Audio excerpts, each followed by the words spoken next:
আচ্ছা, এই যে জল শঙ্খ যেটা দেখছো, জল শঙ্খের উপর যে এই অংশটা দেখানো হয়েছে, এটা আপাতত যেটা জানলাম ক্লাবের কর্তৃপক্ষ থেকে স্বর্গের সিঁড়ি।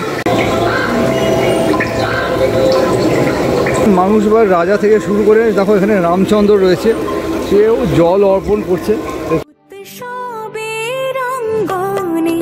আজ সবার মন্ত্র উৎসবের অঙ্গনে, আজ সবার মন্ত্র উৎসবের শোভালোকে, আজ আলোকিত মন উৎসবের শোভালোকে, আজ আলোকিত মন উৎসবের অঙ্গনে, আজ সবার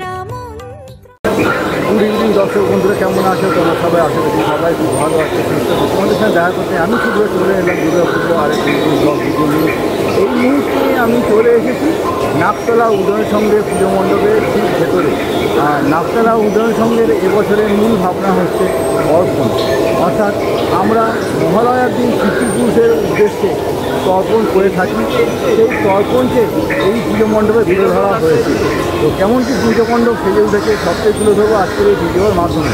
তো আমার অনুরোধ রইল ভিডিওটা তোমরা স্কিপ না করে দেখতে থাকো, আশা করছি তোমাদের এই ভিডিওটা ভালো লাগবে। তো এই মুহূর্তে আমি চলে এসেছি নাকতলা উদয়ন সংঘ, আর এবছর ওদের থিম হচ্ছে অর্পণ। আর একটু ক্যামেরাটা ঘোরালে এই হচ্ছে আপাতত প্যান্ডেল। বাইরে বৃষ্টি পড়ছে, বৃষ্টির মধ্যে তোমাদেরকে যতটা সম্ভব দেখানোর চেষ্টা করছি। যে চলো ভেতরে যাওয়া যাক। আমি পায়ে পায়ে এখন এগিয়ে চলেছি মণ্ডপের ভেতরে। আমি মণ্ডপের ভেতরে প্রবেশ করে গেছি। মণ্ডপের ভেতরের অংশে ঠিক প্রত্যেকটা জায়গায় প্লাস্টিকের ভেতর জল স্টোর করে রাখা রয়েছে।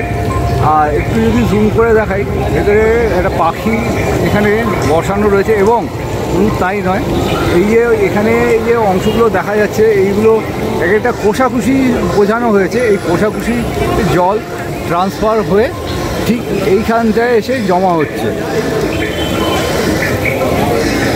আর অর্পণ শব্দের অর্থ হলো আমরা প্রত্যেকটা দেব দেবীকে পুজোয় জল অর্পণ করে থাকি, সেইটাই এখানে বোঝানো হয়েছে।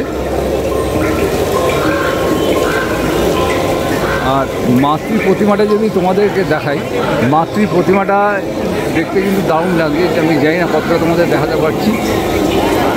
আর এইটা হচ্ছে সম্পূর্ণ যে অংশটা, এইটা একটা শঙ্খ, জল শঙ্খ, তার মধ্যে মাতৃ প্রতিমাকে স্থান দেওয়া হয়েছে।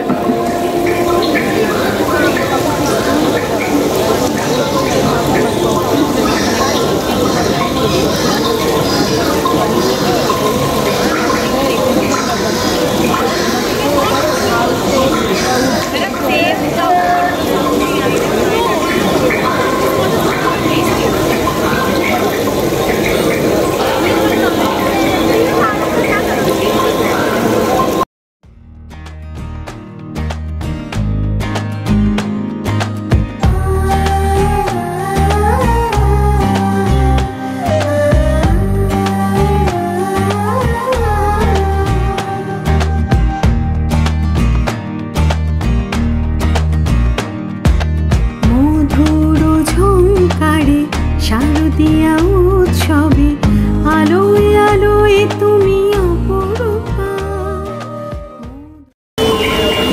একটু যদি তোমাদেরকে ঘুরিয়ে দেখাই, এইখানে প্রত্যেকটা মানুষ বা রাজা থেকে শুরু করে দেখো এখানে রামচন্দ্র রয়েছে, সেও জল অর্পণ করছে। তো চলো আমি তোমাদের একটু ঘুরিয়ে দেখাতে থাকি। অসাধারণ মণ্ডপ পড়েছে।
জল শঙ্খটা দেখছে, জল শঙ্খের নিচে এটা হচ্ছে পিল সুচ। আর জল শঙ্খটা যদি তোমাদের একটু দেখাই, জল শঙ্খের মাতৃ প্রতিমাকে স্থান দেওয়া হয়েছে। একটু যদি জুম করি মাতৃ প্রতিমাকে দেখো, অসাধারণ লাগে মায়ের মুখটা। আর পুরো জল শঙ্খটা হচ্ছে ঠিক এই রকম। জল শঙ্খের মধ্যে আমরা জল স্টোরেজ করে তারপর ভগবানকে আমরা জল অর্পণ করে থাকি, সেই অর্পণ সেটাই এখানে তুলে ধরা হয়েছে। আর মণ্ডপ জুড়ে সমস্ত কোষাকুষি তুলে ধরা হয়েছে, প্রত্যেকটা কোষাকুষি থেকে জল ঠিক এখানে এসে পড়ছে এইখানে। আচ্ছা, এই যে জল শঙ্খ যেটা দেখছো, জল শঙ্খের ওপর যে এই অংশটা দেখানো হয়েছে, এটা আপাতত যেটা জানলাম ক্লাবের কর্তৃপক্ষ থেকে স্বর্গের সিঁড়ি। আর মহালয়ার দিন আমরা পূর্বপুরুষ যে যারা গত হয়েছে তাদের উদ্দেশ্যে আমরা জল তর্পণ করে থাকি মহালয়ার দিনে। তো সেটাই এই যে কনসেপ্ট, সেটাই এখানে তুলে ধরা হয়েছে নাকতলা উদ্যান সংঘের পুজো মণ্ডপে।